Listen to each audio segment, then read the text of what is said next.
The news day continues here on One News Now. I'm Riza Diaz. Over 100 overseas workers and seafarers were repatriated by the government in the last 2 weeks. Some 162 distressed OFWs have returned home from Kuwait. 200 more OFWs are set to be repatriated in 3 batches next week. Meanwhile, around 19 seafarers arrived in the country on Friday after being stranded in Australia for almost 3 months. According to the seafarers, they haven't received any salary following internal issues with the management, which forced operations to stop. Electric vehicles will soon be made tariff-free under a new executive order signed by President Bongbong Marcos. In his Executive Order number 12, Marcos approved the recommendation of NEDA to bring down the tariff rate of certain electric vehicles and their spare parts to 0%. The orders covers completely built-up units such as passenger cars, buses, minibuses, vans, and trucks. It also includes motorcycles, tricycles, scooters, and bicycles. However, hybrid-type electric vehicles are excluded from the tariff cut. Current import duties for e-vehicles range from 5% to 30%. We'll be back with more stories after the break. Keep it here on One News.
Keep watching One News Now. I'm Riza Diaz.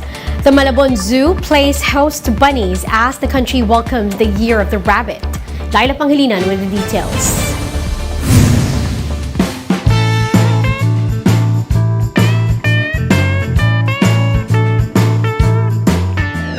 Malabon Zoo joins in on the celebrations for the Chinese New Year. There are no fireworks displays nor dancing dragons and lions. Instead, they have real lions, tigers, and other cute, furry animals. To welcome the Year of the Water Rabbit, the Malabon Zoo will serve as home to these rabbits and bunnies for 2 days. We have the exhibit of the fascinating live rabbits of the world. Rabbit is the symbol of prosperity, peace, and happiness po. So this year will be a good year for every one of us. These cute English Angora rabbits with origins coming from Turkey are already being bred here in the Philippines. They are often mistaken for a cat or dog at first glance because of their fluffy fur. They're long fur because I love the flabby. Then one more thing is they're easy to take care is you compare with other pet. Compare with other pet, then you no need to very big space. When it comes to feeding, pellets and hay is best. And despite their long fluffy fur, they don't need to go to the groomers. You make sure this long fur with other rabbit will not raise outdoor. We raise indoor. Make sure the temperature is warm, don't too hot.